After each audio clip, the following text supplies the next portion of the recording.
Hello बच्चे, कैसे हैं आप सब? I hope all of you must be very good बेटा। आइएगा, आज हम कंपनी लॉ में मीटिंग का टॉपिक लेते हैं। Very important yet very easy. बहुत इंपॉर्टेंट टॉपिक है मीटिंग का। इसके बेसिस पे ही कंपनी के सारे डिसीजंस होते हैं और इसमें जो प्रोविजंस है बहुत सिंपल हैं। हाँ, ऑल्दो उनके जो टर्म्स हैं, टेक्निकल नाम जो दिए गए हैं वो थोड़े टेक्निकल हो सकते हैं, नए हो सकते हैं जो आपने पहले नहीं सुने हो।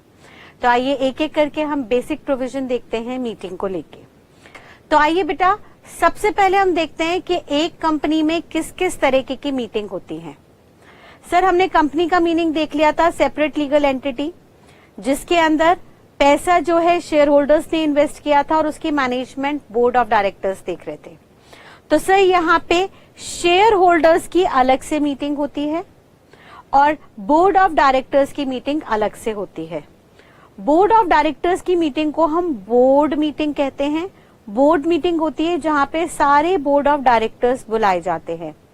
और सर मान लीजिए एक कंपनी में 12 डायरेक्टर्स हैं, तो 12 डायरेक्टर्स को काम आपस में बांट दिया जाता है। लेट्स से उनमें से 2 डायरेक्टर्स को शेयर होल्डर्स के ग्रीवियंसेस को, शेयर होल्डर्स के प्रॉब्लम को सॉल्व करने की जिम्मेदारी दे दी। 3 डायरेक्टर्स को उसमें से कंपनी के अकाउंट्स एंड ऑडिट की जिम्मेदारी दे दी एंड सो ऑन। तो इन डायरेक्टर्स को ही जब आपस में काम बांट दिया जाता है तो बटे हुए काम को, जैसे 3 डायरेक्टर्स को अकाउंट्स एंड ऑडिट का काम दिया तो उन 3 डायरेक्टर्स को हम कमिटी का नाम दे देते हैं।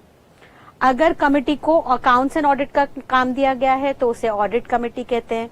अगर कमेटी को शेयर होल्डर्स के ग्रीवियंसेस कंप्लेंट्स को रिजॉल्व करने का काम दिया गया है तो उन्हें शेयर होल्डर्स ग्रीवियंसेस कमेटी कहते हैं, सो ऑन। और जब इन रिस्पेक्टिव कमिटीज की मीटिंग होती है, लाइक ऑडिट कमेटी की मीटिंग हो रही है तो ऑडिट कमेटी में सिर्फ ये 3 डायरेक्टर्स ही मेंबर है, तो उस मीटिंग को हम नाम देते हैं कमिटी मीटिंग। यानी इन जनरल सारे डायरेक्टर्स को मिला के जो मीटिंग होगी उसे हम बोर्ड मीटिंग कहेंगे। और अगर बोर्ड में से कुछ रिस्पेक्टिव डायरेक्टर्स को रिस्पेक्टिव काम दिया गया है अंडर रिस्पेक्टिव कमिटी और उस रिस्पेक्टिव कमिटी की मीटिंग हो रही है तो उसे हम कमिटी मीटिंग का नाम देते हैं। ठीक है जी। अब सर, वैसे तो कंपनी के अंदर जो पैसा लगाया वो शेयर होल्डर्स ने लगाया और उस पैसे की मैनेजमेंट की जिम्मेदारी बोर्ड ऑफ डायरेक्टर्स को दे दी और बोर्ड ऑफ डायरेक्टर्स जो भी डिसीजन लेते हैं वो बोर्ड मीटिंग में लेते हैं। लेकिन आज भी कंपनी लॉ के अंदर जो बड़े बड़े फैसले हैं वो फैसले जो शेयर होल्डर्स के हितों को इम्पैक्ट करते हैं, शेयर होल्डर्स के बेनिफिट्स को इम्पैक्ट करते हैं, उन सारे फैसलों में शेयर होल्डर्स की कंसेंट लेना, उनकी रजामंदी लेना बहुत जरूरी होता है। इसके चलते सर कंपनी को शेयर होल्डर्स की मीटिंग भी बैठानी पड़ती है। शेयर होल्डर्स की कुछ मीटिंग एनुअल बेसिस पे होती है जिसको हेल्ड करना, जिसको कंडक्ट करना कंपलसरी होता है, और कुछ मीटिंग एक्स्ट्रा ऑर्डिनरी सिचुएशन में भी अराइज हो सकती है कभी भी, जिनको हम एक्स्ट्रा ऑर्डिनरी जनरल मीटिंग या एनुअल जनरल मीटिंग के नाम से जानते हैं। सर एनुअल जनरल मीटिंग नाम से ही क्लियर हो रहा है, यहाँ पे जो मीटिंग होगी ये एनुअली हर साल होगी। और एक्स्ट्रा ऑर्डिनरी जनरल मीटिंग का मतलब है ये जो मीटिंग है सिर्फ और सिर्फ उसी साल में होगी जब कुछ एक्स्ट्रा ऑर्डिनरी इश्यू अराइज हो गए हैं। ठीक है जी। तो आइए एक एक करके देखते हैं इन सब मीटिंग्स का इम्पैक्ट। सबसे पहले ब्रॉडली हम समझ लेते हैं बेटा कि किसी भी कंपनी में मेनली 3 तरीके की मीटिंग हो सकती है, शेयर होल्डर की मीटिंग, डायरेक्टर्स की मीटिंग या अदर मीटिंग्स। शेयर होल्डर की 3 तरीके की मीटिंग होती है। एक होता है फर्स्ट मीटिंग, जब कंपनी फॉर्म होती है तो उसके बाद जो पहली शेयर होल्डर्स की मीटिंग होती है उसे हम फर्स्ट मीटिंग बोलते हैं। दूसरी होती है एजीएम, एनुअल जनरल मीटिंग, जो हर साल कंडक्ट की जाती है। एंड तीसरी होती है EGM, extra ordinary general meeting, जो तब कंडक्ट की जाती है जब जब कंपनी को जरूरत होती है। फर्दर डायरेक्टर्स की 2 मीटिंग हमने देखा, बोर्ड मीटिंग जो बोर्ड ऑफ डायरेक्टर्स के द्वारा की जाती है और कमिटी मीटिंग जहां पे कमिटी के मेंबर्स आते हैं। एंड देन थर्ड टाइप हम दे सकते हैं अदर मीटिंग्स का, जहां पे ना डायरेक्टर्स आते हैं ना शेयर होल्डर्स, वहां पे बेसिकली क्लास मीटिंग होती है। क्लास मीटिंग का मतलब क्या होता है सर, शेयर होल्डर्स में भी let's say equity share holders है और प्रेफरेंस शेयर होल्डर्स है। और कंपनी के वाइंड अप करने की नौबत आ रही है। प्रेफरेंस शेयर होल्डर्स से पूछा जा रहा है क्या कंपनी को वाइंड अप कर सकते हैं, तो प्रेफरेंस शेयर होल्डर्स की अलग से एक मीटिंग होगी, वहां पे इक्विटी शेयर होल्डर्स नहीं आएंगे। तो ऐसे में जहां पे पर्टिकुलर क्लास ऑफ सिक्योरिटीज की मीटिंग हो रही है उसको हम क्लास मीटिंग कहते हैं। और अगर डिबेंचर होल्डर्स या किसी और क्रेडिटर की मीटिंग हो रही है तो उसको क्रेडिटर मीटिंग का नाम देते हैं। यानी क्लास मीटिंग में शेयर होल्डर्स ही आते हैं बट स्पेसिफिक क्लास के, इक्विटी के या प्रेफरेंस के, या इक्विटी की भी अलग अलग कैटेगरी हो गई, इक्विटी विद नॉर्मल राइट या इक्विटी विद डिफरेंशियल राइट। तो खाली डिफरेंशियल राइट वालों की मीटिंग हो रही है ऐसा भी पॉसिबल है। ठीक है जी, तो प्रैक्टिकली स्पीकिंग कुछ इस तरह से मीटिंग्स कंडक्ट होती है। आइए सबसे पहले हम शुरू करते हैं शेयर होल्डर्स की मीटिंग से। शेयर होल्डर्स की 3 तरीके की मीटिंग होती हैं, या इसमें भी मैं ब्रॉडली बांट सकती हूँ, 2 ही मीटिंग होती हैं, एनुअल जनरल मीटिंग और एक्स्ट्रा ऑर्डिनरी जनरल मीटिंग। उसमें जो फर्स्ट मीटिंग होती है वो फर्स्ट एजीएम ही होती है, फर्स्ट एनुअल जनरल मीटिंग ही होती है। तो सबसे पहले हम शुरू करते हैं शेयर होल्डर्स की मीटिंग से, जिसको हम जनरल मीटिंग का नाम देते हैं। कोई भी मीटिंग जो शेयर होल्डर्स की है, शेयर होल्डर्स की जो मीटिंग हो रही है, या मैं यहाँ पे मेंबर्स भी बुला सकती हूँ, मेंबर्स की जो मीटिंग हो रही है उसको हम जनरल मीटिंग का नाम देते हैं। वो मीटिंग जो जनरली मेंबर्स के द्वारा अटेंड की जा रही है। प्रैक्टिकली स्पीकिंग 3 तरीके की जनरल मीटिंग हो सकती हैं, फर्स्ट एजीएम, सब्सिक्वेंट एजीएम और ईजीएम, जिसको हम एक्स्ट्रा ऑर्डिनरी जनरल मीटिंग कहते हैं। तो सर सबसे पहले तो फर्स्ट एजीएम कब होती है? एनुअल जनरल मीटिंग है तो लॉ मेकर कहता है कि फाइनेंशियल ईयर खत्म होने के बाद ये मीटिंग की जाएगी। यानी sir practically speaking sir India में फाइनेंशियल ईयर फॉलो होता है, वैसे बेसिकली 2 ईयर होते हैं, फाइनेंशियल ईयर और कैलेंडर ईयर, बट इंडिया में फाइनेंशियल ईयर फॉलो होता है 1 अप्रैल से लेके till 31 March of next year. ठीक है, तो फर्स्ट ईयर से लेकर 31 मार्च तक पूरे साल भर में कंपनी ने जो भी काम किया, उसमें जो भी रेवेन्यू नेचर के आइटम्स थे उसको प्रॉफिट एंड लॉस में रिकॉर्ड किया गया, और जो भी कैपिटल नेचर के आइटम्स थे उनको बैलेंस शीट में रिकॉर्ड किया गया। और फिर ये सारी बुक्स ऑडिटर को दे दी जाती हैं साल के एंड में कि आप चेक कर लो कि जो भी ट्रांजैक्शन बुक्स में रिकॉर्डेड है वो सही है या नहीं। एंड देन फाइनली साल खत्म होने के बाद एक पर्टिकुलर पीरियड के अंदर ये जनरल मीटिंग कंडक्ट की जाती है, सो दैट वहां पे शेयर होल्डर्स को आके ऑडिटर ये बता सके कि बुक्स में सब कुछ सही है या नहीं, और जो भी पूरे साल भर में कंपनी ने प्रॉफिट कमाया है उस प्रॉफिट को शेयर होल्डर्स के बीच में एज अ डिविडेंड बांट दिया जाता है।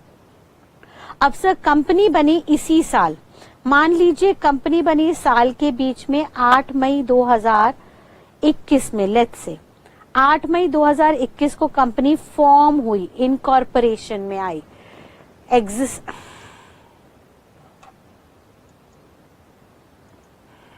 इनकॉर्पोरेट हुई, एग्जिस्टेंस में आई। तो सर 8 मई से पहले तो कंपनी ने कोई काम ही नहीं किया था, 8 मई से एग्जिस्टेंस में आई है, तो 8 मई से लेकर अगले साल 31 दिसंबर 2022 तक इस पर्टिकुलर पीरियड में कंपनी ने जो भी काम किया उसको लेके एक मीटिंग करनी जरूरी है अगले साल के 9 महीने के अंदर। यानी सर 31 मार्च 2022 को फाइनेंशियल ईयर खत्म हो रहा है, उसके बाद जो अगले 9 महीने हैं उसमें कभी भी आप इस कंपनी की फर्स्ट एजीएम कंडक्ट कर सकते हो। यानी वो कहता है सर फर्स्ट एजीएम कितने दिन के अंदर कंडक्ट हो जानी चाहिए? उन्होंने कहा within 9 months from the close of the first financial year of the company. जब फाइनेंशियल ईयर क्लोज हो रहा है, खत्म हो रहा है, यानी 31 मार्च को खत्म हो रहा है, उसके बाद जो अगले 9 महीने हैं, भाई हमारे एग्जाम्पल में 8 मई 2021 से कंपनी फॉर्म हुई थी और 31 मार्च 2022 को पहला financial year, first financial year close हो रहा है, तो उसके बाद अगले 9 महीने क्या हो गए, गिनिएगा फिंगर्स पे, अप्रैल, मई, जून, जुलाई, अगस्त, सितंबर, अक्टूबर, नवंबर एंड दिसंबर। यानी सर 31 दिसंबर 2022 तक के लिए हमारे पास 9 महीने का टाइम है जिसमें हम पिछले साल का पूरा काम शेयर होल्डर्स को प्रेजेंट कर सकते हैं after auditing, examination, checking and all. तो यानी आप अगले साल, अगले फाइनेंशियल ईयर में 1 अप्रैल से लेके 31 दिसंबर के बीच में किसी भी डेट में पहली एजीएम कंडक्ट कर सकते हैं। हाउएवर सर, जो भी सब्सिक्वेंट एजीएम होंगी, सब्सिक्वेंट का मतलब होता है अदर देन फर्स्ट एजीएम, पहली एजीएम को छोड़ के अब कंपनी फॉर्म हो गई, अब हर साल एजीएम होती रहेगी। एनुअल का मतलब ही क्या है, हर साल मीटिंग होनी है। तो हर साल ये मीटिंग होनी है, तो ये मीटिंग कब कब होनी होगी? लॉ मेकर कहता है विद इन 6 मंथ्स, अगले साल से ये मीटिंग 6 महीने में हो जानी चाहिए। यानी इसी एग्जाम्पल में हम लेते हैं, नेक्स्ट फाइनेंशियल ईयर क्या हुआ, 1 अप्रैल 2022। तो फाइनेंशियल ईयर कब क्लोज हो रहा है, 31 मार्च 2023 को। इसके बाद से अगले 6 महीने के अंदर मीटिंग कंडक्ट हो जानी चाहिए। और 6 महीने कब कंप्लीट होंगे, सितंबर में। यानी 30 सितंबर 2023 तक सेकेंड, थर्ड, फोर्थ सारी एजीएम कंडक्ट होती रहनी चाहिए आगे आने वाले सालों में। मैम पहले साल में 9 महीने और अगले सालों में 6 महीने का टाइम क्यों दिया? बेटा पहले साल में नई नई कंपनी फॉर्म हुई थी, जो भी प्रमोटर्स अब डायरेक्टर्स बन गए थे उनको बहुत सारे कंप्लायंसेस करने थे, बहुत सारे डॉक्यूमेंटेशंस जमा करने थे, और नई कंपनी थी, नया प्रोसेस था काम करने का। तो ऐसे में उन्हें थोड़ा एक्स्ट्रा टाइम दे दिया, क्योंकि कंपनी लॉ, आरओसी भी ये जानता है कि भाई जब पहली नई कंपनी बनी है तो डायरेक्टर्स को रिकॉर्ड्स बनाने में थोड़ा टाइम लग सकता है, या नई कंपनी फॉर्म हुई है तो जो भी ऑडिटर बाद में बुक्स को चेक करने के लिए आएगा उसको कंपनी को समझ के कंपनी की चेकिंग करने में टाइम लग सकता है। देयरफॉर पहले साल में उन्होंने शुरुआत से ही आपको एक्स्ट्रा टाइम दे दिया। शुरुआत से ही उन्होंने कहा कि आप कभी भी 9 महीने के अंदर मीटिंग करा सकते हैं। अगर आप पहले से ही वेल प्रिपेयर्ड है तो आप चाहे तो पहले महीने में ही मीटिंग करा दीजिए अप्रैल में, नहीं तो आपके पास मैक्सिमम 9 महीने दिए हैं, दिसंबर तक आप मीटिंग करा सकते हैं। लेकिन अगर एक बार मीटिंग कंडक्ट हो गई तो अब कंपनी के डायरेक्टर्स और बाकी सारे ऑफिसर्स कंफर्टेबल हैं इस तरीके की मीटिंग कंडक्ट करने के लिए। देयरफॉर नाउ ऑनवर्ड्स हर साल ये मीटिंग फाइनेंशियल ईयर क्लोज होने के 6 महीने के अंदर कंडक्ट हो जानी चाहिए।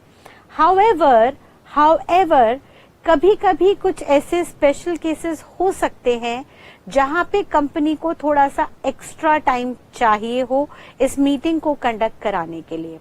तो लॉ मेकर फर्दर कहता है कि सब्सिक्वेंट एनुअल जनरल मीटिंग में 6 महीने के बाद हम आपको एडिशनल 3 महीने की एक्सटेंशन दे सकते हैं इन स्पेशल केसेस। कैसे स्पेशल केसेस हैं समझिएगा। लेट्स से 31 मार्च को ऑडिटर ऑडिट करने बैठा, बुक्स को एग्जामिन करने बैठा, और 30 सितंबर तक उसका ऑडिट का काम कंप्लीट नहीं हुआ, not yet completed due to some missing documents. तो अब ऑडिटर कह रहा है सर मुझे थोड़ा सा टाइम और दे दीजिए, क्योंकि सर इस मीटिंग में आपको शेयर होल्डर्स को जाके ऑडिटेड बुक्स दिखानी है, ऑडिटेड पीएनएल बैलेंस शीट दिखानी है। तो ऑडिटर थोड़ा सा टाइम मांग रहा है कंपनी से कि थोड़ा सा टाइम दे दीजिए ऑडिट प्रोसीजर को कंप्लीट करने के लिए, मीटिंग को थोड़ा सा पोस्टपोन कर दीजिए। तो लॉ मेकर कह रहा है कि जेन्युइन केसेस में, स्पेशल केसेस में अगर लॉ मेकर को लगता है कि हाँ भाई वाकई जेन्युइनली कंपनी को डिले हो रहा है एजीएम में, तो ऐसे केस में वो स्पेशल एक्सटेंशन ले सकते हैं, बट वो एक्सटेंशन मैक्सिमम 3 महीने की मिलेगी। यानी सितंबर के बाद 3 महीने कब आके पूरे होंगे, सेम 31 दिसंबर 2023 तक। यानी यहाँ पे भी 6 मंथ्स प्लस 3 मंथ्स एक्सटेंशन, यानी मैक्सिमम 9 मंथ्स के अंदर ये मीटिंग कंडक्ट हो जानी चाहिए। हाउएवर पहली मीटिंग में ऑलरेडी 9 महीने का टाइम गैप दिया था, देयरफॉर वहां पे कोई एक्सटेंशन का स्कोप नहीं है। फर्स्ट एजीएम कभी एक्सटेंड नहीं होगी, हाँ सेकंड और सब्सिक्वेंट एजीएम्स एक्सटेंड हो सकती हैं up to a period of 3 months. Further law maker कह रहा है कि सर 2 कॉन्सिक्यूटिव मीटिंग्स कंडक्ट करानी है। लेट्स से हम इसी एग्जाम्पल में फर्दर एग्जाम्पल को रीड्राफ्ट करते हैं कि सर 8 मई को कंपनी फॉर्म हुई थी, 8 मई 2021 को कंपनी फॉर्म हुई थी। पहला फाइनेंशियल ईयर क्लोज हुआ था 31 मार्च 2022। उसके बाद नेक्स्ट फाइनेंशियल ईयर शुरू हो गया था 1 अप्रैल 2022 से लेकर 31 मार्च 2023 तक। ठीक है जी, ये फर्स्ट फाइनेंशियल ईयर है, ये सेकेंड फाइनेंशियल ईयर है। अब लॉ मेकर कह रहा है कि सर फर्स्ट फाइनेंशियल ईयर की फर्स्ट एजीएम आप विद इन 9 मंथ्स कंडक्ट करेंगे। मान लीजिए फर्स्ट एजीएम कंडक्ट हो गई 15 अप्रैल 2022 को, और सेकेंड फाइनेंशियल ईयर की जो सेकेंड एजीएम थी उसे हमें 6 मंथ्स के अंदर कंडक्ट करना था। लेट्स से हमने उसे कंडक्ट किया 30 सितंबर 2023 को। ये विद इन 6 मंथ्स कंडक्ट हुई और ये विद इन 9 मंथ्स कंडक्ट हुई। अब क्या ये दो मीटिंग्स वैलिड हैं? 5 अप्रैल की मीटिंग और 30 सितंबर की मीटिंग वैलिड है? तो यहां पे लॉ मेकर ने फर्दर प्रोविजन दिया। लॉ मेकर कहता है कि सर लगातार 2 कॉन्जिक्यूटिव एजीएम्स, कॉन्जिक्यूटिव का लिटरल मीनिंग होता है लगातार, लगातार जो 2 जनरल मीटिंग्स हो रही हैं उसमें मैक्सिमम 15 महीने का गैप हो सकता है। 15 महीनों से ज्यादा का गैप आप नहीं रख सकते। तो चेक करते हैं सर 15 अप्रैल 2022 से लेके 30 सितंबर 2023 तक का टाइम गैप चेक कीजिएगा। अप्रैल में 30 दिन होते हैं, 15 दिन गए तो बचे 15 दिन, ठीक है जी। मई में 31 दिन, जून में 30 दिन, जुलाई में 31 दिन, अगस्त में 31 दिन, सितंबर में 30 दिन, और फिर सर 1 अक्टूबर से लेके 30 सितंबर तक जो है वो पूरा 1 साल हो गया। 1 साल का मतलब 12 महीने, और यहाँ पे कितने महीने हो गए? 1 2 3 4 5, 5.5 महीने, 5.5 महीने प्लस 12 महीने, 17.5 महीने हो गए हैं। क्या ये सही है? Sir as per company law वो कह रहा है 2 कॉन्जिक्यूटिव एजीएम्स में मैक्सिमम गैप 15 महीने का हो सकता है। यानी सर ये जो गैप है ये गलत है, ये जो मीटिंग हुई है ये गलत कंडक्ट हुई है। देयरफॉर इस सिचुएशन में हम रेक्टिफिकेशन करेंगे। सर 15 अप्रैल 2022 को अगर पहली एजीएम हो गई है तो अब ये 15 अप्रैल से अगले 15 महीने कब तक पड़ेंगे? सर 15 अप्रैल से लेकर 15 अप्रैल 2023 तक, पहले तो 12 महीने हो गए, फिर उसके बाद 15 अप्रैल से लेकर मई तक, 15 मई तक 13 महीने, 15 मई से 15 जून तक 14 महीने, 15 जून से 15 जुलाई तक 15 महीने, यानी 15 जुलाई 2023 तक सेकेंड एजीएम कंडक्ट हो जानी चाहिए। बात समझ में आ रही है? 15 जुलाई 2023 तक सेकेंड एजीएम कंडक्ट हो जानी चाहिए, because as per law 2 AGM में 15 महीने से ज्यादा का गैप नहीं हो सकता। ठीक है बेटा, यहां तक की बात क्लियर? आगे देखिएगा बेटा, फर्दर वो क्या कहता है, देखिए बेटा। इसके आगे एक एक्स्ट्रा ऑर्डिनरी जनरल मीटिंग होती है जो सिर्फ और सिर्फ तभी कंडक्ट की जाती है जब रिक्वायरमेंट अराइज होती है। यानी extra ordinary general meeting can be held at any time, पूरे साल में कभी भी कंडक्ट कीजिए, इस पे कोई टाइम रिस्ट्रिक्शन नहीं है, क्योंकि सर ये कभी भी हो सकती है तो इसमें कोई प्रोविजन भी नहीं है एज सच पढ़ने का। This meeting can be held only when required, जब भी कुछ अर्जेंसी आ जाए, कंपनी के डायरेक्टर्स को चेंज करने की नौबत आ जाए, कंपनी के ऑडिटर्स को चेंज करने की नौबत आ जाए, कंपनी के शेयर्स को बायबैक करना है या कंपनी में बोनस शेयर्स इश्यू करने हैं, कुछ भी कोई भी पॉसिबल सर्कमस्टांसेस आ जाएं तो ऐसे में एक्स्ट्रा ऑर्डिनरी जनरल मीटिंग कभी भी कंडक्ट कर सकते हैं। ठीक है जी। फर्दर एक पॉइंट इसमें है, पढ़ने वाला उसको ध्यान रखिएगा। सर ये जो सब्सिक्वेंट जनरल मीटिंग्स होती हैं एजीएम की, एनुअल जनरल मीटिंग, ये एनुअल जनरल मीटिंग हर तरीके की कंपनी में होती है एक्सेप्ट ओपीसी। सर हमने देखा था 1% कंपनी होती है, 1% कंपनी जहां पे एक ही बंदा सारा काम कर रहा है, तो जब एक ही बंदा सारा काम कर रहा है तो उसे मीटिंग करने की जरूरत नहीं है, उसे किसी शेयर होल्डर से पूछने की जरूरत नहीं है। तो किसी 1% कंपनी में एनुअल जनरल मीटिंग की कंप्लायंसेस नहीं रिक्वायर्ड होती। हाउएवर ओपीसी को छोड़ के और कोई भी कंपनी है, चाहे प्राइवेट कंपनी है या पब्लिक कंपनी है, उन्हें ये मीटिंग कंडक्ट करनी होती है। ठीक है जी। फर्दर आगे वो कहता है, सर इन मीटिंग्स में कौन कौन से एजेंडास डिस्कस होते हैं। सर जो भी एजेंडास, जो भी इश्यूज होते हैं जो मीटिंग में डिस्कस किए जाते हैं, उनको हम बिजनेस टू बी ट्रांजैक्टेड भी कहते हैं। यहाँ पे बिजनेस का मतलब एक्चुअली गिव एंड टेक नहीं है, यहाँ पे बिजनेस का लिटरल मीनिंग है डिस्कशंस। वो डिस्कशंस जिनकी ट्रांजैक्शन होगी, आदान प्रदान होगा। तो बिजनेस टू बी डिस्कस्ड को हम एजेंडा भी बोलते हैं, या क्वेश्चनर आपको बिजनेस टू बी ट्रांजैक्टेड भी बोल सकता है। तो सर बेसिकली जो एजीएम है, एनुअल जनरल मीटिंग है, वहां पे ऑर्डिनरी बिजनेस भी होते हैं और स्पेशल बिजनेस भी हो सकते हैं। However extra ordinary general meeting में हमेशा स्पेशल बिजनेस होते हैं। बिजनेस का मतलब एजेंडा। अब मैम ऑर्डिनरी और स्पेशल में क्या डिफरेंस होता है, समझिएगा बेटा। एक मीटिंग में जो भी एजेंडाज होते हैं उनको बिजनेस टू बी ट्रांजैक्टेड का नाम दिया जाता है, और वो दो तरह से कंडक्ट किए जाते हैं। एक होता है ऑर्डिनरी बिजनेस, एक होता है स्पेशल बिजनेस। ऑर्डिनरी बिजनेस हम 4 एक्टिविटीज को मानते हैं, 4 काम हैं जो एनुअल जनरल मीटिंग में करने ही करने हैं। पहला काम appointment and removal of director, नए डायरेक्टर को लेके आना, और बाय रोटेशन अगर कोई पुराना डायरेक्टर रिटायर हो रहा है तो उन्हें हटाना। या appointment and removal of auditor, नए ऑडिटर को लेके आना, या किसी ऑडिटर का टाइम पीरियड हो चुका है तो उन्हें हटाना। तीसरा सब बिजनेस होता है audited financial statements share holders को प्रेजेंट करना, ऑडिटर से किताबों को एग्जामिन कराना, चेक कराना, और फिर वो शेयर होल्डर्स को प्रेजेंट करना। और इसके साथ साथ ऑडिटेड फाइनेंशियल स्टेटमेंट के साथ साथ डायरेक्टर की और ऑडिटर की रिपोर्ट भी अटैच की जाती है, जिन्हें board report and auditor report का नाम दिया जाता है। एंड देन सर चौथा एजेंडा होता है डिविडेंड को डिक्लेयर करना। इक्विटी शेयर होल्डर्स का वेरिएबल डिविडेंड होता है, तो जो डिविडेंड का रेट है वो डिक्लेयर किया जाता है एजीएम के अंदर। तो ये 4 काम है, ध्यान रखिएगा।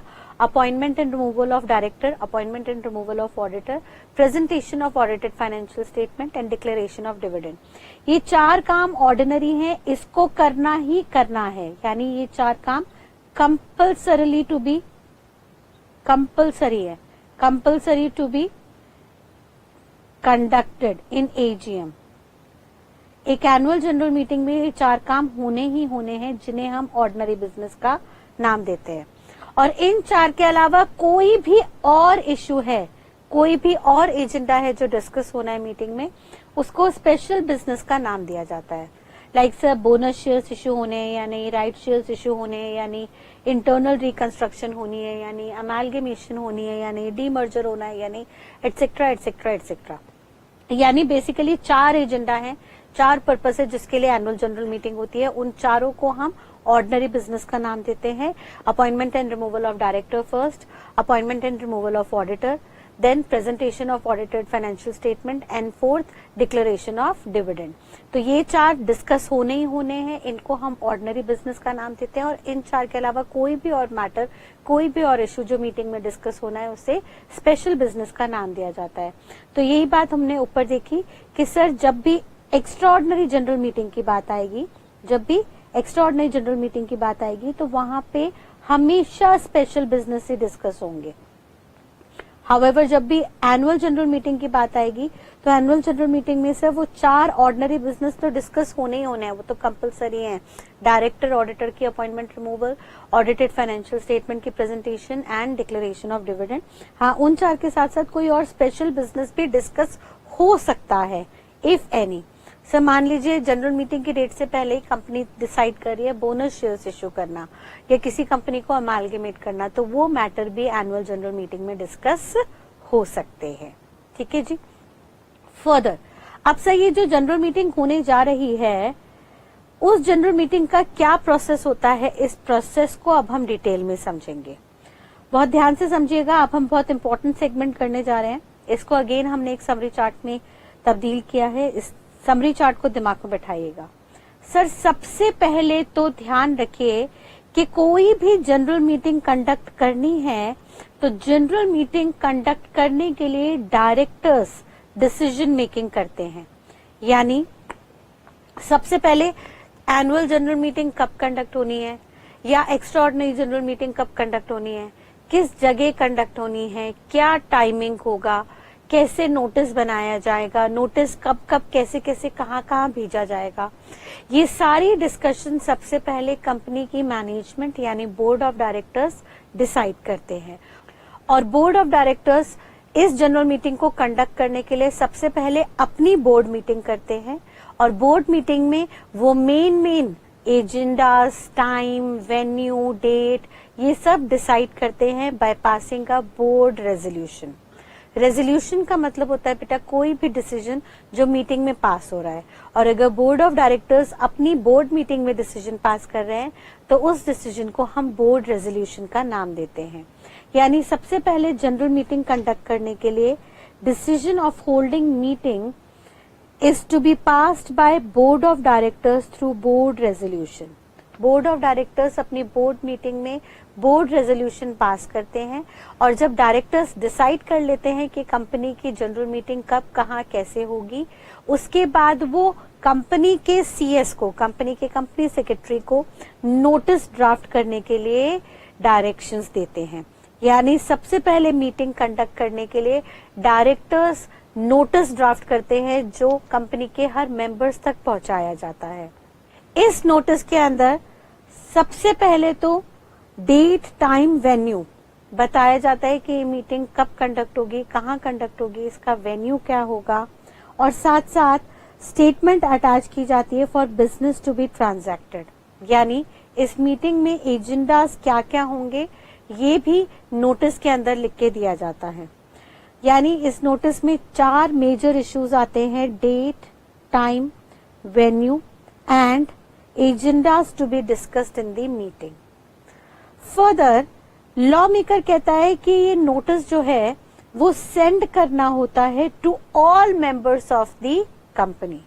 कंपनी के जितने भी मेंबर्स हैं उनको ये नोटिस भेजना कंपलसरी होता है। और ये नोटिस कम से कम कितने दिन पहले मेंबर्स के पास पहुंच जाना चाहिए, उसके लिए लॉ मेकर कहता है 21 क्लियर डेज। 21 क्लियर डेज से पहले पहले नोटिस मेंबर्स तक पहुंच जाना चाहिए। यानी मान लीजिए 25 सितंबर 2023 को मीटिंग होनी है, तो क्लियरली इससे पहले कितने डेज पहले मेंबर्स के पास नोटिस जाना चाहिए? वो कह रहे हैं 21 क्लियर डेज। क्लियर डेज का मतलब होता है सब बीच में आपको 21 दिन देने होंगे। यानी इस 25 तारीख को आपको नहीं गिनना और जिस दिन आपने नोटिस सेंड किया है उस डेट को भी आपको नहीं गिनना। इन दोनों डेट्स को छोड़ के बीच में 21 दिन एग्जैक्टली कम से कम होने जरूरी है। यानी सर आपको अगर 25 सितंबर को एजीएम कंडक्ट करनी है, 25 सितंबर को एजीएम कंडक्ट करनी है, तो मीटिंग से 21 दिन क्लियर डेज पहले, यानी 25 तारीख को मत गिनिएगा, 25 तारीख को नहीं गिनना, तो 24 तारीख से 21 दिन पहले, यानी इसमें से 21 दिन हटा दीजिए, यानी लास्टली 3 सितंबर तक आपका नोटिस लास्टली सेंड हो जाना चाहिए था। यानी आपके नोटिस सेंड करने की लास्ट डेट क्या रही? 3 सितंबर 2023, क्योंकि 3 को नहीं गिनेंगे तो फिर 3 के बाद से आप गिनना शुरू करेंगे। गिनेगा जरा मेरे साथ, 10 में से 3 हटा दीजिए, 7 डेज प्लस अगले 10 डेज 20 तक, प्लस 25 तारीख को हटा दीजिए, अगले 4 दिन, ये 21 दिन निकल के आ गए। Clear days 21 clear days. Ma'am क्या इसमें छुट्टियां गिनी जाएंगी? यस सर, हम यहाँ पे वर्किंग डेज नहीं कह रहे हैं बेटा, क्लियर डेज कह रहे हैं। यानी मीटिंग की डेट को मत गिनिए और जिस दिन नोटिस सेंड किया उस डेट को मत गिनिए, उसके अलावा बीच में कम से कम 21 क्लियर डेज होने चाहिए। यानी आखिरी डेट क्या है नोटिस सेंड करने की? 3 सितंबर तक आपका एजीएम का नोटिस सेंड हो जाना चाहिए। अगर 3 सितंबर तक आपने नोटिस सेंड नहीं किया तो ऐसे केस में ये नोटिस इनवैलिड माना जाएगा। ठीक है जी, तो इसी बात को हम एक और एग्जाम्पल से ले लेते हैं। मान लीजिए, अब मैं एक नया एग्जाम्पल बना रही हूं, आप मुझे बताइए लास्ट डेट ऑफ नोटिस क्या होना चाहिए। मान लीजिए कंपनी एजीएम कंडक्ट कराना चाह रही है ऑन 10th सितंबर 2021, तो last date of sending notice क्या होना चाहिए। सर पहली बात, 10 सितंबर को तो हमें गिनना है नहीं, और जिस दिन नोटिस सेंड होगा उसको भी नहीं गिनना। उसके अलावा बीच में कम से कम मोर देन और इक्वल टू 21 क्लियर डेज होने चाहिए, कम से कम 21 दिन होने चाहिए, कम से कम 21 दिन होने चाहिए। तो चलिए 21 दिन बनाते हैं। सितंबर मंथ में 10 तारीख को छोड़ दीजिए तो बचे 9 दिन, एंड सितंबर से पहले अगस्त के हमें लेने हैं, हमें 21 दिन बनाने हैं, तो अगस्त के हमें कितने दिन लेने होंगे। सर हमें यहाँ पे अगस्त के लेने होंगे 12 दिन, 12 9 21 हो गया। अब अगस्त में अगर हम बैक कैलकुलेशन से चलेंगे तो अगस्त में 12 दिन कब बचते हैं। सर अगस्त जो है 31 तक होता है, तो भाई 20 तारीख से 21 तारीख से 31 तारीख तक तो 11 दिन हो गए, प्लस 12 दिन गिनने हैं, यानी 20 तारीख हमने और गिन ली, यानी लास्ट डेट है 19 अगस्त 2021। एक बार फिर से कैलकुलेशन करके गिन लीजिए। सर अगस्त 31 डेज का महीना है, इसमें से 19 दिन हटा दीजिए तो कितने दिन बचे। यहाँ पे हमारे पास एग्जैक्टली बचे 12 दिन, प्लस सितंबर के 9 दिन, 12 और 9 हो गया 21 क्लियर डेज। यहाँ पे हमने इस पूरे 21 दिन के अंदर ना तो 10 तारीख को काउंट किया और ना ही 19 तारीख को काउंट किया, जो लास्ट डेट थी फॉर सेंडिंग नोटिस। मैम 19 तारीख को ही नोटिस भेजे या उससे पहले भी भेज सकते हैं। उससे पहले आप नोटिस कभी भी भेजो, ये जो 19 तारीख है ये तो लास्ट डेट है ऑफ सेंडिंग नोटिस। इससे पहले आप कभी भी नोटिस भेजिए, आप 1 महीने पहले भेजिए, 2 महीने पहले भेजिए, कोई दिक्कत नहीं है, लेकिन मीटिंग से 21 दिन पहले कम से कम आपको नोटिस भेज देना है। 21 दिन से ज्यादा डिले नहीं होना चाहिए, बिकॉज सर ये जो मेंबर्स मीटिंग में आने वाले हैं ये आपकी कंपनी में भले ही पैसा इन्वेस्ट करे बैठे हैं, लेकिन इनका काम सिर्फ इन्वेस्टमेंट नहीं है, ये अपने और भी कामों में बिजी है। कोई जॉब करता है, कोई बिजनेस रन करता है, ठीक है जी, अलग अलग कामों में ये बिजी हैं। अब आप एकदम से एक दिन पहले बोलोगे कि मीटिंग में आ जाओ, तो जरूरी नहीं है कि वो आ जाएंगे। अब मान लीजिए रिलायंस कंपनी की मीटिंग हो रही है और रिलायंस का हेड ऑफिस मुंबई में है और मुंबई में ये मीटिंग कर रहे हैं, और मैंने प्रियंका सक्सेना ने रिलायंस में शेयर्स लिए हैं, मैं दिल्ली में रहती हूँ, भाई मैं अपना बिजनेस करती हूँ, मैं अपनी प्रोफेशनल प्रैक्टिस करती हूँ, तो क्या एक दिन पहले रिलायंस से मेरे पास कॉल आएगा कि मैम कल आ जाइए मीटिंग में, तो क्या मैं एक दिन के नोटिस में पहुंच सकती हूँ? नहीं सर, मेरे अपने 10 काम है, मेरी फैमिली है, प्लस सर फ्लाइट एकदम से एक डे में बुक कराएंगे, फ्लाइट महंगी होगी, मैं अपना सारा काम किस पे छोड़ के जाऊंगी। तो ऐसे नोटिस नहीं चलेगा, आपको कम से कम 21 दिन पहले नोटिस देना होगा, सो दैट कोई भी मेंबर आपकी मीटिंग में आने के लिए अगर इंटरेस्टेड होगा तो वो अपनी अकॉर्डिंगली अरेंजमेंट करेगा, अपने ऑफिस का काम आगे डेलीगेट करेगा, फैमिली की रिस्पॉन्सिबिलिटी डेलीगेट करेगा और चीपर प्राइस में अपनी एयर फेयर या ट्रेन की टिकट बुक करा के मीटिंग तक पहुंचेगा। तो आपको कम से कम 21 दिन पहले ये नोटिस सर्व करना है, प्लस 21 डेज का यहाँ पे एक और भी पर्पस है, हम आगे चल के देखेंगे। स्पेशल नोटिस 14 दिन के अंदर इश्यू किए जाते हैं, तो वहां पे कुछ टाइमिंग रिस्ट्रिक्शन होती है, हमें दोनों पार्टीज को यहाँ पे मौका देना होता है डिस्कशन के लिए, देयरफॉर यहाँ पे 21 क्लियर डेज का बहुत बड़ा रोल है। तो अभी के लिए फिलहाल आप इतनी बात ध्यान रखिए कि 21 क्लियर डेज का नोटिस पीरियड आपको यानी कंपनी को सर्व करना होगा हर मेंबर पे। और सर ये नोटिस जाएगा कैसे, आगे की बात देखते हैं। सर पुराने लॉ में पुराना लॉ मेकर कहता था कि नोटिस आप बाय पोस्ट भी भेज सकते थे, यानी पुराने लॉ में जो नोटिस था वो बाय पोस्ट भी जाया जा सकता था, रादर रजिस्ट्री पोस्ट के थ्रू जाते थे। लेकिन साल 2013 में जो नया लॉ आया उसमें उन्होंने ईमेल की कंडीशन लगा दी उन्होंने, कहा जो भी नोटिस जाएगा वो वाया ईमेल जाएगा, इलेक्ट्रॉनिक मेल के थ्रू जाएगा, क्योंकि सर अब डिजिटल इंडिया है, सारा काम इलेक्ट्रॉनिक मोड में हो रहा है। रेदर सारे शेयर होल्डर्स भी शेयर जो है वो डीमैट फॉर्म में ही खरीद बेच रहे हैं। अब फिजिकल फॉर्म में शेयर्स की खरीद बेच नहीं होती प्रैक्टिकल लाइफ में, देयरफॉर सारा का सारा काम भी हम इलेक्ट्रॉनिक मोड में करेंगे। कोई यहाँ पे स्टेशनरी पोस्टल चार्जेस का बर्डन कंपनी पे नहीं डाला जाएगा। Therefore, लॉ मेकर ने कहा कि सर ये जो नोटिस है it must be send in writing in electronic mode before the meeting. ठीक है, मीटिंग से पहले, मीटिंग से क्लियर 21 डेज पहले ये नोटिस सर्व हो जाना चाहिए to the members of the company. ठीक है, फर्दर वो आगे कहता है सर ये जो 21 क्लियर डेज का नोटिस पीरियड है इसकी एक्सेप्शन भी पॉसिबल है। एक्सेप्शन का मतलब होता है भाई जहां पे ये प्रिंसिपल ना लगे। अब ऐसा कब होता है, वो कहता है sir however such meeting can be called.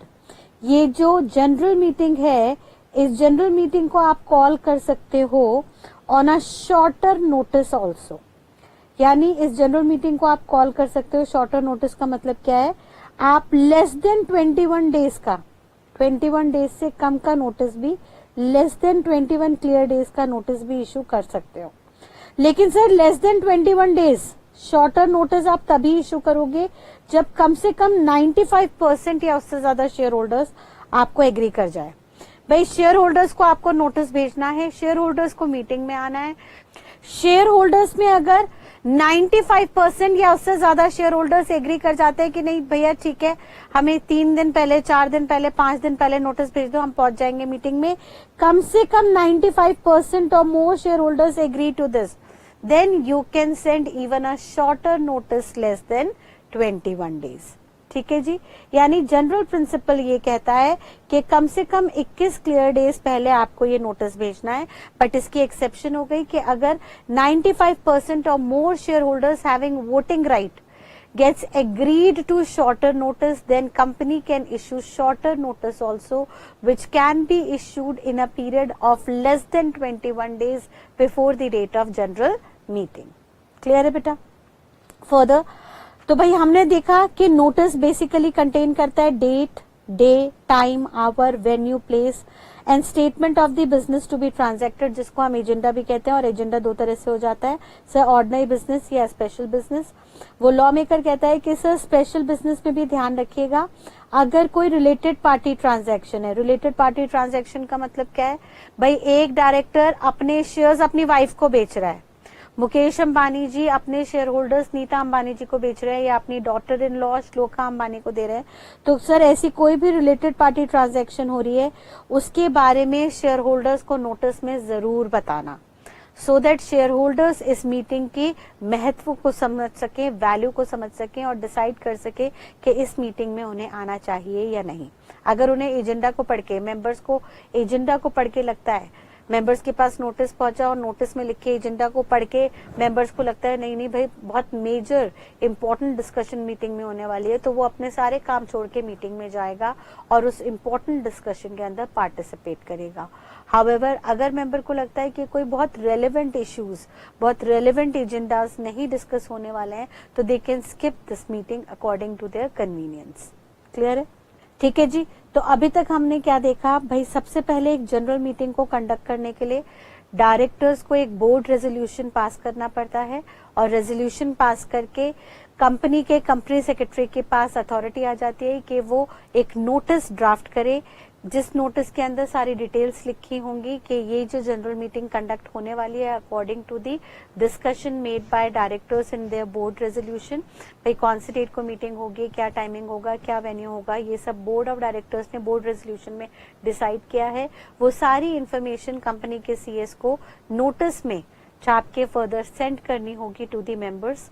और सर ये जो नोटिस है इसमें 4 इंफॉर्मेशन होनी बहुत जरूरी है, date, day, then timing, then venue and the agendas to be discussed. उसमें बताना होगा कंपनी के ऑर्डिनरी बिजनेसेस क्या क्या है एंड स्पेशल बिजनेस क्या है, और अगर सर कोई रिलेटेड पार्टी मैटर है तो वो भी स्पेसिफिकली डिस्क्लोज करना होगा नोटिस के अंदर। एंड ये नोटिस शेयर होल्डर्स के पास, मेंबर्स के पास कम से कम कितने दिन पहले पहुंच जाना चाहिए? 21 क्लियर डेज पहले ये नोटिस पहुंच जाना चाहिए। हाउएवर एक एक्सेप्शनल केस आ गया जहां पे शॉर्टर नोटिस भी कंपनी इशू कर सकती है अगर कंपनी के 95% or more share holders having voting right give their consent there to.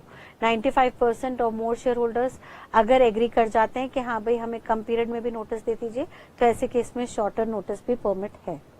Further आगे वो कहता है सर नोटिस किसको इशू किया जाएगा? तो सर उन्होंने कहा यहाँ पे 3 लोगों को नोटिस इशू करना जरूरी है।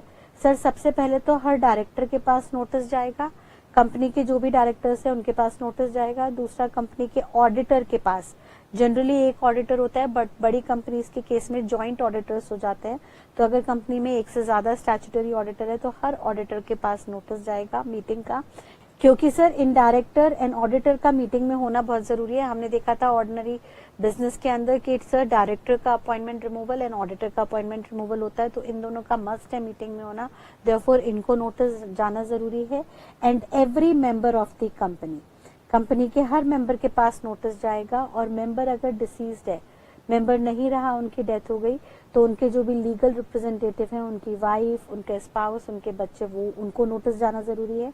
एंड अगर सर कोई मेंबर इंसॉल्वेंट हो गया, उनका दिवालिया घोषित हो गया है, तो सर कोर्ट ने उनका कोई असाइनी अपॉइंट किया होगा जो उनके बिहाफ पे एसेट्स एंड लायबिलिटीज का ध्यान रखता है उन इंसॉल्वेंट मेंबर की। तो जो भी इंसॉल्वेंट मेंबर का असाइनी है जो कोर्ट को रिपोर्ट कर रहा है, उस असाइनी के पास नोटिस जाना जरूरी है। यानी टेक्निकली स्पीकिंग 5 लोगों के पास नोटिस जाना जरूरी है, every director, every auditor, every member, every legal representative of deceased member and every assignee of insolvent member। और सर ये नोटिस किस मोड में जाएगा? तो वो हम पहले ही देख चुके हैं। कंपनीज एक्ट 2013 ने इलेक्ट्रॉनिक मोड की कंपल्शन डाल दी है कि सर अब इलेक्ट्रॉनिक मोड में आपको मेल करनी होगी, इलेक्ट्रॉनिक मोड में आपको नोटिस सेंड करना होगा। नोटिस कैसे सेंड होगा? उन्होंने कहा by company through it's authorised and secured computer program. उन्हें प्रॉपर सिक्योर्ड सिस्टम बनाना होगा which is capable of producing confirmations। Sir इस तरह से सॉफ्टवेयर बिल्ड करना होगा जिसमें ये बात क्लियरली दिखे कि मेल जो है प्रॉपर रूट से आ रही है, कोई भी बंदा झूठी मेल नहीं कर रहा। मान लीजिए मेरे पास टीसीएस के शेयर्स हैं, तो कोई भी XYZ टीसीएस के नाम से मुझे मीटिंग का नोटिस मेल पे ऐसी झूठा ना भेजे। ये कंपनी को एश्योर करना होगा कि प्रॉपर रूट के थ्रू ही मेल आ रही है। And keeping record of such communication addressed. Sir जो भी कम्युनिकेशन जा रहा है जिन मेंबर्स के पास, उनका रिकॉर्ड होना चाहिए, प्रूविंग दैट कि हाँ भाई सबको आपने सही मेल आईडी पे सारे मेंबर्स को नोटिस सेंड किया है। नोटिस सेंड करने का प्रोसेस क्या रहेगा? सर सबसे पहले ईमेल जाएगी, या तो टेक्स्ट फॉर्म में या अटैचमेंट फॉर्म में, either through in house facility, या तो कंपनी इन हाउस कोई सॉफ्टवेयर बिल्ड कर सकती है ईमेल भेजने का, या वो आउटसोर्स कर सकती है थर्ड पार्टी को ये काम जो बल्क ईमेल की फैसिलिटी प्रोवाइड करते हैं। तो भाई कंपनी खुद से भी मेल सेंड कर सकती है या आउटसोर्स कर सकती है मेल सेंडिंग के काम को। प्रोवाइडिंग यूआरएल, इस ईमेल के साथ आपको यूआरएल देना होगा जिससे मेंबर्स को एश्योरेंस रहे कि कंपनी ने ही मीटिंग का नोटिस भेजा है, कोई फेक मेल नहीं आई। यूआरएल होता है बेसिकली यूनिफॉर्म रिसोर्स लोकेटर, जिससे हमें पता लगता है कि किस लोकेशन से मेल आई है। इन एन इलेक्ट्रॉनिक लिंक, इसमें लिंक वगैरह होता है, जो लिंक हमें एक्सेस देता है टू दी नोटिस। और जो भी नोटिस कंपनी भेजेगी वो या तो पीडीएफ या किसी नॉन एडिटेबल फॉर्मेट में भेजे, जेपीजे फाइल या किसी ऐसे फॉर्मेट के अंदर भेजे जिसमें कोई एडिटिंग ना हो सके, क्योंकि सर अगर एडिटिंग होने लगी तो मेंबर्स ही एक दूसरे को बेवकूफ बना सकते हैं। मान लीजिए टीसीएस से मेरे पास मेल आई कि 10 सितंबर को मीटिंग होने जा रही है और मैं आगे अपने फ्रेंड को उसमें एडिट करके 10 की जगह 12 तारीख डाल देती हूँ और आगे फ्रेंड को दे देती हूँ कि 12 सितंबर को मीटिंग है, तो ऐसे मैनिपुलेशन होने की संभावनाएं हैं। तो लॉ मेकर ने कहा कि सर मेल भेजें और मेल के साथ नोटिस को अटैच्ड फॉर्म में भेजें, अटैच करके रखे एज एन एनेक्चर, और जब आप इस एनेक्चर को अटैच करें तो इसको नॉन एडिटेबल फॉर्मेट पे रखिएगा सो दैट इसमें कोई छेड़छाड़ ना हो सके। जो इन्फॉर्मेशन कंपनी प्रोवाइड कर रही है वो एज इट इज सब मेंबर्स तक, सारे रिक्वायर्ड पर्सन तक पहुंचाई जा सके। ठीक है जी। फर्दर वो आगे कहता है it must be address to the entitled person, जिस किसी को नोटिस मिलना चाहिए, जिनके पास वोटिंग पावर है उन्हीं को नोटिस मिले, बाय द डिपॉजिटरी। भाई आज के डेट में सारे जो शेयर्स है वो डीमटेरियलाइज फॉर्म में शेयर होल्डर मेंटेन करते हैं, तो शेयर होल्डर्स का सारा डिटेल डिपॉजिटरी के पास होता है जो शेयर्स को डीमैट फॉर्म में मेंटेन करता है, और डिपॉजिटरी सारे शेयर होल्डर्स की डिटेल फिर कंपनी को प्रोवाइड करता है। तो डिपॉजिटरी द्वारा प्रोवाइडेड जो भी मेंबर्स की इंफॉर्मेशन है along with their email ID, उन सारी रिस्पेक्टिव ईमेल आईडीज पे आपको मेल सेंड करनी होगी इन अ प्रॉपर सिक्योर्ड मैनर। और मेल का सब्जेक्ट आपको हेडिंग बड़ा बड़ा डालना होगा, जिसमें आपको कंपनी का नाम, कंपनी की किस तरीके की मीटिंग है उसका नोटिस, कंपनी की मीटिंग का प्लेस, कंपनी की मीटिंग का डेट, ये सब आपको बड़ा बड़ा लिख के देना होगा। और कंपनी को साथ साथ ये इंश्योर करना होगा कि जो भी मेल जा रही है वो रिसिपिएंट तक रिसीव हो रही हैं या नहीं। इसके लिए उन्हें अपने सिस्टम में प्रॉपर सॉफ्टवेयर इंस्टॉल करने होंगे जो बताएंगे कि सर कितनी मेल रिसीव हुई, कितनी बाउंस बैक हो गई, कितने ईमेल आईडी सही थे जिनको मिल गई, कितने ईमेल आईडीज गलत थे जहाँ पे मेल नहीं पहुंची, रादर बाउंस बैक हो गई। तो सर आपको प्रूफ ऑफ सेंडिंग का रिकॉर्ड रखना है and track of failed transmissions, कितनी मेल नहीं पहुंची, फेल हो गई, और फिर उनको सब्सिक्वेंट रीसेंडिंग का भी ऑप्शन देना है कि सर अगर कोई मेल नहीं पहुंची तो क्यों नहीं पहुंची। अगर मेल आईडी गलत है फिर तो कंपनी कुछ नहीं कर सकती, लेकिन अगर मेल आईडी सही है तो उसमें आपको प्रॉपर ये ट्रैकर रखना है और चेक करना है कि अगर एक बार मेल नहीं गई तो आप रीसेंड करते रहें जब तक रिसिपिएंट को वो रिसीव ना हो जाए। फर्दर वो कहता है the company is not responsible for the failure of transmission beyond its control। अगर कोई मेल नहीं पहुंच रही रिसिपिएंट पे जिसका कारण कंपनी नहीं है, कंपनी के कंट्रोल के बाहर है, क्यों सर, क्या क्या रीजन हो सकते हैं। मान लीजिए मेंबर ने अपनी मेल आईडी चेंज कर दी और मेल आईडी चेंज करने के बाद डिपॉजिटरी को और कंपनी को ये अपडेशन नहीं दी, तो कंपनी को सपने थोड़ी ना आ रहे हैं कि भाई मेल आईडी क्या होगा, फिर वो तो पुराने मेल आईडी पे मेल भेज रही है। तो ऐसे में अगर मेंबर के पास नोटिस नहीं पहुंच रहा उसके लिए कंपनी रिस्पॉन्सिबल नहीं है। तो मैम ऐसे में तो बाय पोस्ट भी नोटिस जाना चाहिए। बेटा बाय पोस्ट क्यों करें, अगर बाय पोस्ट भी नोटिस भेजने का हम खर्चा उठा भी लेते एक घड़ी bye printing the notice and by sending it through courier, तो भी तो पॉसिबिलिटी हो सकती है कि एक मेंबर जो रेंट पे रह रहा था वो अपनी लोकेशन चेंज कर दे और लोकेशन चेंज करने के बाद वो दूसरी रेंटेड प्रॉपर्टी पे चला जाए। लेकिन अगर वो ये चेंज ऑफ लोकेशन कंपनी को इन्फॉर्म नहीं कर रहा है तो कंपनी तो हर बार नोटिस पुरानी लोकेशन पे भेजेगी। तो लॉ मेकर ने कहा कि सर यहाँ पे बाय पोस्ट नोटिस भेजने का कोई सवाल पैदा नहीं होता क्योंकि सारे शेयर्स ही डीमैट फॉर्म में मेंटेन हो रहे हैं, तो इसका कम्युनिकेशन भी आप इलेक्ट्रॉनिक मोड में ही रखिए। और बेटर होगा हर मेंबर को कि कोई भी कम्युनिकेशन जो अपने मेल आईडी के थ्रू कर रहे हैं उसको हमेशा अपडेट करके रखें, उसमें कोई भी चेंजेस हैं तो वो डिपॉजिटरी को इंटीमेट करके रखें, इन्फॉर्म करके रखें। ठीक है जी, तो जैसे हमने यहाँ पे एग्जांपल ले लिया कि change of male ID not updated by the member, तो उसके लिए कंपनी रिस्पॉन्सिबल नहीं है। ऐसे में मेंबर के पास नोटिस नहीं पहुंचता तो वो कंपनी के ऊपर ब्लेम नहीं कर सकता। फर्दर नेक्स्टली वो कहता है sir notice shall be readable retainable, जो भी नोटिस भेजा जा रहा है वो नोटिस रीडेबल होना चाहिए, पढ़ने लायक होना चाहिए। सर खराब लैंग्वेज नहीं होनी चाहिए, टफ लैंग्वेज नहीं होनी चाहिए, वर्ड्स प्रॉपर एक्यूरेट होने चाहिए, और सर उसका फॉर्मेट इस तरह से रखिएगा कि यूजर जो है उसे डाउनलोड करके अपने पास रिकॉर्ड में रख सके। क्योंकि सर हो सकता है जो मेंबर हो वो जॉब करता हो, जॉब करने के वक्त उसे छुट्टी लेनी पड़े आपकी मीटिंग में आने के लिए, और छुट्टी लेने के लिए उसे अपने बॉस को दिखाना पड़े ये लेटर, तो आप उसको इस फॉर्मेट में रखिए कि वो अपने सिस्टम में उसको डाउनलोड करके सेव कर सके। एंड सर अगर आपने कुछ नए फॉर्मेट में नोटिस को सेव किया है तो उस फॉर्मेट को कैसे खोलना है, प्लेयर को कैसे ऑन करना है, इन सब की डिटेल्स भी आपको मेल में डालनी होंगी। यानी full detail of how to access it must be disclosed in the mail. अगर कोई नए फॉर्मेट में आपने नोटिस वगैरह सेव किया है तो उस फॉर्मेट को कैसे ओपन करना है, उसको कैसे ओपन करते हुए नोटिस को एक्सेस करना है, उसका सारा प्रोसेस आपको मेल में मेंशन करना होगा। सिंपल सी बात है, बिल्कुल थ्योरेटिकल उन्होंने यहाँ पे दी।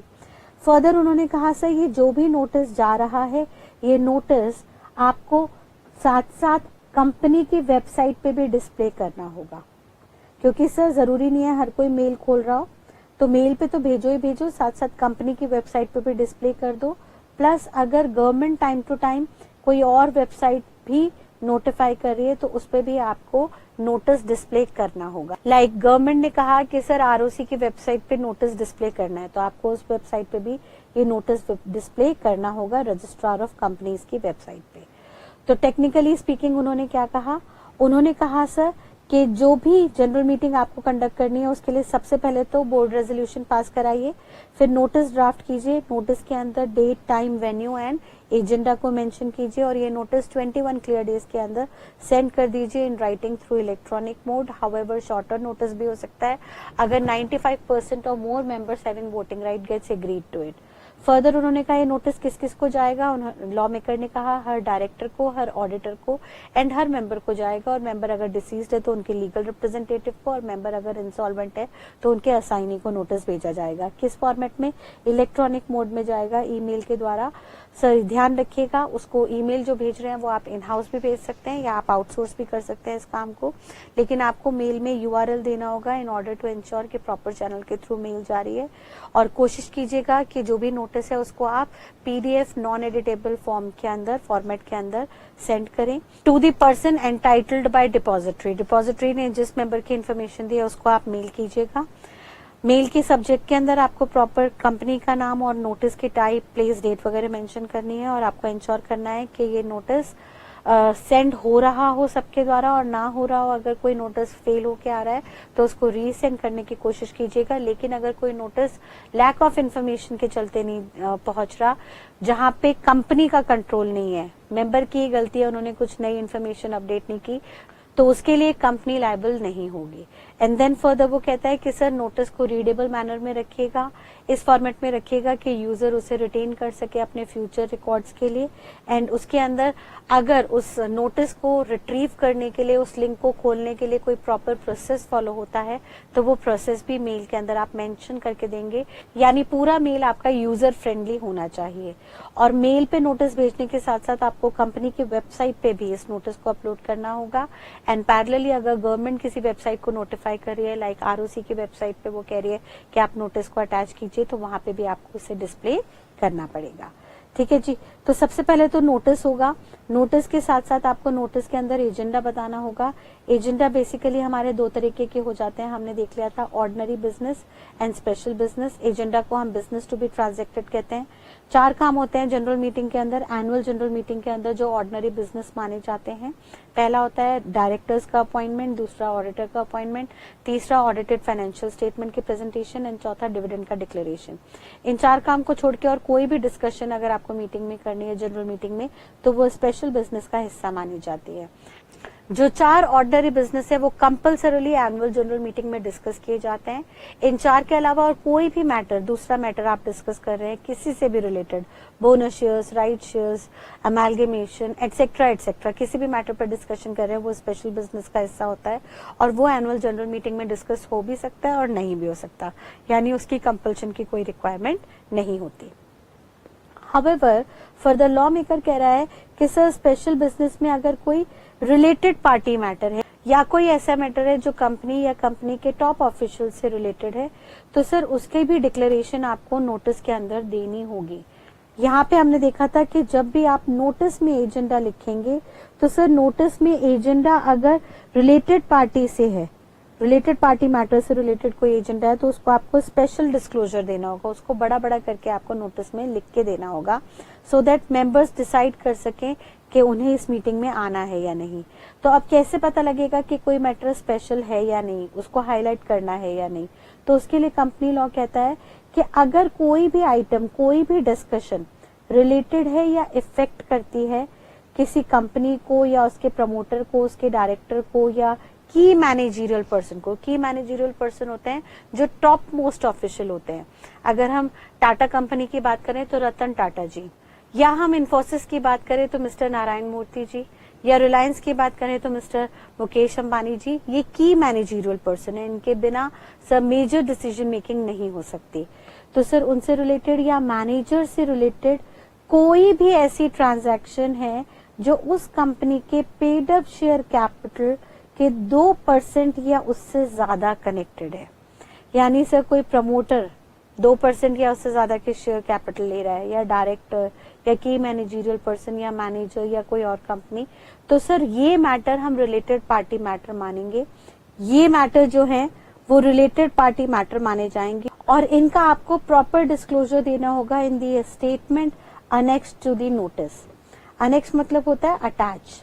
ब्रदर, अनेक्स और अटैच में भी डिफरेंस होता है बेटा। अटैच होता है जो किसी डॉक्यूमेंट के साथ अटैच करके दिया जाता है, अनेक्स होता है जो डॉक्यूमेंट का ही हिस्सा होता है। तो नोटिस का हिस्सा होता है स्टेटमेंट, जिसके अंदर एजेंडा लिखा होता है। हमने पढ़ा था अभी थोड़ी देर पहले सर, हमने यहीं पे देखा था कि नोटिस का हिस्सा होता है, नोटिस के अंदर date, time, venue and statement attach की जाती है, जिसमें एजेंडा लिखा होता है। तो सर एजेंडा के अंदर कोई रिलेटेड पार्टी ट्रांजैक्शन है, रिलेटेड पार्टी इशू है, वो आपको डिस्क्लोज करना है। अगर उस मैटर में कोई भी company, promoter, director, managerial key managerial person या मैनेजर मोर देन और equal to 2% of paid up share capital का हकदार है या उसमें इन्वॉल्व होने जा रहा है इतनी ट्रांजैक्शन में, जिसके चलते वो 2% तक की शेयर होल्डिंग ले लेगा, तो ये मैटर स्पेसिफिकली आपको नोटिस में स्टेटमेंट के अंदर, जो एजेंडा की स्टेटमेंट है उसके अंदर डिस्क्लोज करना होगा। और अगर आप ये डिस्क्लोज नहीं करते हो तो आपके ऊपर पेनल्टी लगेगी ऑफ ₹50,000 और 5 times of the benefit accrued by the key managerial person और डायरेक्टर और promoter whichever is higher. यानी मान लीजिए यहाँ पे जो की मैनेजरियल पर्सन है उन्हें 10 लाख का फायदा होने वाला है और वो ये नोटिस में नहीं बता रहे हैं, तो सर 10 लाख का 5 गुना हो गया 50 लाख और 50,000 whichever is higher. Higher यानी 50 लाख की पेनल्टी देनी होगी। और अगर की मैनेजरियल पर्सन को मात्र 2,000 रुपए का फायदा होने वाला है तो उसका 5 गुना हो गया 10,000 और 50,000 विच एवर इज हायर, यानी कम से कम 50,000 की तो पेनल्टी देनी ही पड़ेगी। ये आपको ऑब्जेक्टिव में पूछ सकता है एग्जामिनर। यहाँ तक की बात देखिएगा एक बार, हमने क्विकली क्या देखा। देखिए सबसे पहले हमने कहा बेटा कि कंपनी के अंदर मीटिंग्स होती हैं। मीटिंग्स 3 तरह से हो सकती हैं, शेयर होल्डर्स की मीटिंग, डायरेक्टर्स की या अदर मीटिंग। शेयर होल्डर्स की मीटिंग 3 तरह से होती है, फर्स्ट एनुअल जनरल मीटिंग और extraordinary general meeting. Whereas directors की मीटिंग बोर्ड मीटिंग या कमेटी मीटिंग के नाम से जानी जाती है। और other than them class meeting होती है शेयर होल्डर्स की, या क्रेडिटर्स मीटिंग होती है। हमने बेसिकली फिर अपने कोर्स के अकॉर्डिंगली पहले जनरल मीटिंग उठाया। जनरल मीटिंग का मतलब होता है शेयर होल्डर्स की मीटिंग, जिसमें हमने 3 कैटेगरी बना दी, first AGM, subsequent AGM and EGM. First AGM company की पहली मीटिंग होती है और सब्सिक्वेंट एजीएम आगे आने वाले सालों की एनुअल जनरल मीटिंग। ईजीएम तभी कंडक्ट होती है जब रिक्वायरमेंट होती है।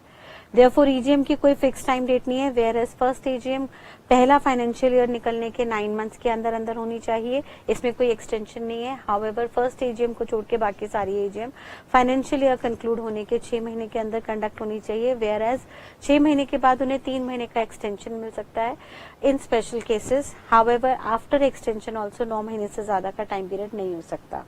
फर्दर सर एजीएम के अंदर ऑर्डिनरी बिजनेस डिस्कस होते हैं, जो हमने 4 देख लिए थे, डायरेक्टर्स का अपॉइंटमेंट, ऑडिटर का appointment, audited financial statement present करना एंड डिविडेंड का डिक्लेरेशन। तो ये 4 ऑर्डिनरी बिजनेस होते हैं जो एनुअल जनरल मीटिंग में होते ही होते हैं कंपल्सरीली। रादर मैं कहूँ तो इन 4 बिजनेस के लिए, इन 4 एजेंडा के लिए ही ये एनुअल जनरल मीटिंग कंडक्ट की जाती है। इन 4 के अलावा कोई और इश्यू भी डिस्कस हो सकता है जिसको हम स्पेशल बिजनेस कहते हैं, वेयर एज ईजीएम के अंदर यानी एक्स्ट्रा ऑर्डिनरी जनरल मीटिंग के अंदर स्पेशल बिजनेस ही डिस्कस होते हैं, वहां पे ऑर्डिनरी बिजनेस डिस्कस नहीं होते। फर्दर हमने देखा सर जनरल मीटिंग शुरू करने के लिए क्या प्रोसेस होता है। तो सर सबसे पहला प्रोसेस होता है कि बोर्ड ऑफ डायरेक्टर्स मीटिंग का दिन, डेट, एजेंडा वगैरह डिस्कस करते हैं और फिर एक डिसीजन पे आते हैं जिसको बोर्ड रेजोल्यूशन में पास किया जाता है और उसके अकॉर्डिंगली फिर कंपनी का सीएस नोटिस ड्राफ्ट करता है जो कंपनी के मेंबर्स को, शेयर होल्डर्स को भेजा जाता है। नोटिस के अंदर बेसिकली 4 चीजें होनी जरूरी है, date, time, venue and statement showing the business to be transacted. Business to be transacted का मतलब होता है एजेंडा। एजेंडा 2 तरह से डिसाइड होता है, ऑर्डिनरी बिजनेस और स्पेशल बिजनेस, ये यहाँ पे लिखे होते हैं। और अगर स्पेशल बिजनेस में कोई रिलेटेड पार्टी ट्रांजैक्शन है, जैसे हमने देख लिया था रिलेटेड पार्टी में सर कंपनी के प्रमोटर, डायरेक्टर की मैनेजरियल पर्सन, अगर वो कोई भी ऐसे ट्रांजैक्शन के अंदर इन्वॉल्व है जिसके चलते 2% और more of paid up share capital की ट्रांजैक्शन इन्वॉल्व होती है, तो ये रिलेटेड पार्टी मैटर है, इंपॉर्टेंट मैटर है, इसको एजेंडा की स्टेटमेंट में स्पेसिफिकली डिस्क्लोज करना होगा। अगर कंपनी स्पेसिफिकली डिस्क्लोज नहीं करती तो जो भी ऑफिसर इन डिफॉल्ट है उन्हें 50,000 रुपीज और 5 times of the benefit earned whichever is higher तक की पेनल्टी देनी पड़ेगी। ठीक है जी, तो आज हमने मीटिंग से रिलेटेड 3 एस्पेक्ट्स देखे, board resolution, notice and then agenda. इसमें नोटिस में हमने फर्दर और 2-3 छोटी छोटी बातें देखी थी। हमने एक और बात देखी थी कि नोटिस कब तक सेंड हो जाना चाहिए था, 21 क्लियर डेज के अंदर। हाउएवर शॉर्टर नोटिस भी इश्यू हो सकता है, लेकिन उसके लिए 95% or more share holders having voting power से आपको कंसेंट लेनी होगी, रजामंदी लेनी होगी। हमने देखा था ये नोटिस आप किसको सेंड करते हो, every director, every auditor and every member, और मेंबर अगर डिसीज्ड है तो उनका लीगल रिप्रेजेंटेटिव, और इंसॉल्वेंट है तो उनके असाइनी। किस मोड में आप नोटिस इशू करोगे, इलेक्ट्रॉनिक मोड में, ईमेल के द्वारा जाएगा। सिस्टमैटिक एंड सिक्योर मैनर में आपको मेल भेजनी होगी। आप खुद इन हाउस भेज सकते हो मेल, या आप आउटसोर्स कर सकते हो किसी दूसरे को काम through bulk email facility, but आपको यूआरएल यूनिफॉर्म रिसोर्स लोकेटर देना होगा। नॉन एडिटेबल फॉर्मेट में आपको मेल भेजनी होगी, जिसके अंदर आप इसको एज अ लिंक अटैच कर सकते हो नोटिस को। हाँ, नोटिस के साथ साथ आपको मेल में कंपनी का नेम, कंपनी की किस टाइप की मीटिंग है, उसके प्लेस, डेट, ये सब मेंशन करनी है। और आपको एक रिकॉर्ड, एक ट्रैकर मेंटेन करना होगा, जिसमें आपको देखना होगा कि आपने कितनों को मेल सेंड कर दिए, प्रूफ ऑफ सेंडिंग क्या है, और अगर कोई मेल फेल हुई है तो उसको रीसेंड करने का ऑप्शन भी आपको देना होगा सॉफ्टवेयर के अंदर। Whereas अगर मेल मेंबर तक नहीं पहुंच पाई due to any other reason which is out of the control of the company, for example member ने ईमेल आईडी चेंज कर दिया लेकिन उसको अपडेट नहीं किया, तो ऐसे में कंपनी लायबल नहीं होगी। एंड देन लास्टली वो कहता है कि सर जो भी नोटिस सेंड करें वो रीडेबल फॉर्मेट में होना चाहिए, रीड करना आसान हो उसको, और जो एंड यूजर है उसे रिटेन भी कर सके। और अगर उस फॉर्मेट को डिस्क्लोज करने के लिए, उस फॉर्मेट को डी कोड करने के लिए, मेल को पढ़ने के लिए कोई प्रॉपर प्रोसेस है तो वो प्रोसेस भी मेल में मेंशन होना चाहिए। प्लस साथ साथ नोटिस मेल में तो भेजना ही भेजना है, प्लस साथ साथ आपको कंपनी के वेबसाइट पे भी डिस्प्ले करना होगा, और गवर्नमेंट अगर नोटिफाई कर रही है कि आरओसी की वेबसाइट पे भी उसे डिस्प्ले कीजिए, तो वो प्रोसेस भी आपको अंडरटेक करना होगा। जब आप ये नोटिस इशू कर देंगे, उसके बाद फर्दर मेंबर्स अकॉर्डिंगली मीटिंग में आएंगे, और मीटिंग में फिर फैसला कैसे किया जाएगा उसको हम अगली क्लास में देखेंगे। तो टिल नेक्स्ट क्लास, अगली क्लास में हम पूरा प्रोसेस समझेंगे कि मीटिंग में क्या क्या चीजें शुरू होती हैं नोटिस मिलने के बाद, मीटिंग में मेंबर्स कैसे पहुंचते हैं, उसमें क्या क्या कंप्लायंसेस होते हैं, क्या क्या प्रोसेस होते हैं, उनको अगली क्लास में समझेंगे। ठीक है जी। तो आज की क्लास में हमने देखा कि मीटिंग कैसे स्टार्ट होगी, मीटिंग को कैसे हेल्ड किया जाएगा, उसके लिए सबसे पहले मेंबर्स को नोटिस भेजा जाएगा। आज हमने ये देखा नोटिस मिलने के बाद मेंबर्स मीटिंग में कैसे पहुंचेंगे, मीटिंग में क्या क्या प्रोसेस अंडरटेकन होंगे in order to pass a decision, उसके लिए क्या क्या प्रोसेस होंगे वोटिंग के, ये सारा प्रोसेस हम अगली क्लास के अंदर प्रोसीड करेंगे। तो मीटिंग आगे चल के कैसे कंडक्ट होगी उसको हम अगली क्लास में देखेंगे। Till next class, thank you and God bless you all. Bye bye.